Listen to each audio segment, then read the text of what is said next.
ዛሬ እንግዲህ የምናወራው እንዴት ዜማ መስራት እንችላለን። ዜማ ከመስራታችሁ በፊት ቤዚክ ነገሮችን ምን ማወቅ አለባችሁ የሚለው ነው። ዛሬ እንግዲህ ስለ ሚውዚክ ቲዮሪ የተወሰነ ነገር ነው መዳስ ሞክረው።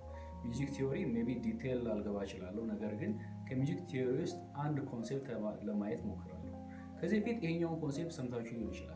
ነገር ግን ዜማ ስትሰሩ ግጥም ከጻፋችሁ በኋላ እንዴት ዜማችሁን ክሬት መፍጠር ትችላላችሁ፣ የሚያምር ዜማ እንዴት መስራት ትችላላችሁ የሚለውን ለማየት እንሞክራለን።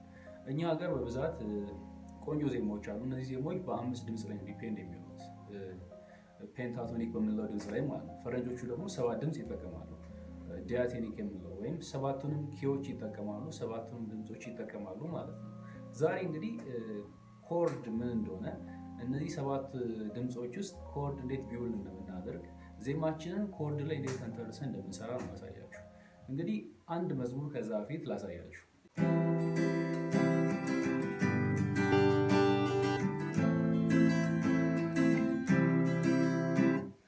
አሁን እንግዲህ 3 ኮርድ ነው የተጠቀምኩት። እነዚህ 3 ኮርዶች ላይ ተንተርሼ አንድ መዝሙር ላሳያችሁ።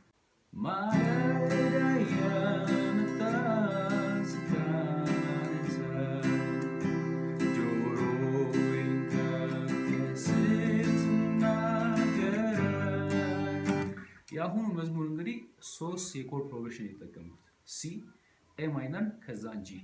ይሄኛው ሞር ለኮርዳችን ኮርድን አንደርስታንድ አድርጋችሁ ዜማ ስትሰሩ ዜማዎችን በጣም ፓወርፉል እንዲሆን የዜማችሁን ፊሊንግም እንደፈለጋችሁ ኮንቨርት እንድታደርጉት እንድታስተካክሉ ይረዳችኋል።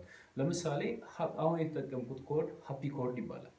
የኮርድ ፕሮግሬሽኑ ከሲ ወደ ማይነር ነው የሚሄደው፣ ከሜጀር ወደ ማይነር፣ ከዛ በኋላ ወደ ሜጀር፣ ከዛ ወደ ሜጀር፣ በመሃሉ አንድ ማይነር ነው ያለው ኤ ማይነር። ኮርድ ፕሮግሬሽን ሞር ከ3 ባይበልጥ ጥሩ ነው። ለምሳሌ የአሁኑ መዝሙር 3 የኮርድ ፕሮግሬሽኖችን ነው ያሳየኋችሁ፣ ሲ፣ ኤ ማይነር እና ጂ። በጣም በዛ ከተባለ እስከ 5 ሊሄድ ይችላል፣ አነሰ ከተባለ 2። ነገር ግን ቤስት የሆነ የኮርድ ፕሮግሬሽን በጣም ሲምፕል የሆነ ለመስራት ካሰባችሁ 3 የኮርድ ፕሮግሬሽን ብትሰሩ በቂ ነው ብዬ አስባለሁ።